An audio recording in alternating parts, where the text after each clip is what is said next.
Kuna muda mwingine unapitia maisha fulani, unaweza ukazani umetelekezwa peke yako katika dunia, lakini sio kwamba unakuwa umetelekezwa, ni maisha tu ambayo yanakuwa yanapita kwa wakati huo. Kuna rafiki yangu nilimwambia kwamba rafiki yangu, tafadhali nina shida, nataka unisaidie. Akasema hamna shida, unitafute baadaye.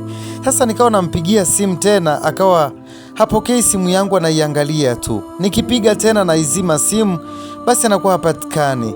Sasa nikawa nawaza kwamba nitafanyeje? Ndani kila kitu hakipo, unga sina, gesi limeisha, na nyumbani wanapiga simu kwamba tutumie chochote. Nikawa sielewi hata kidogo, mawazo yakawa yamejaa sana kichwani, yaani hata sielewi nafanya nini, mpaka nahisi nimetelekezwa katika hii dunia, niko peke yangu. Nikawaza sana, nifanye kitu gani? Maisha ndo haya, na unafanyaje sasa? Dunia ndo hii, na marafiki wanakupenda ukiwa una shida, ukiwa una shida wote wanakukimbia. Nikawa nasubiri tu wakati wa Mungu ufike, kwa sababu riziki zangu amezishika Mungu peke yake. Maana niliwaza sana, nikafikiria sana, nikatamani hata kulia. Nitaliaje sasa na machozi hayawezi kuisha?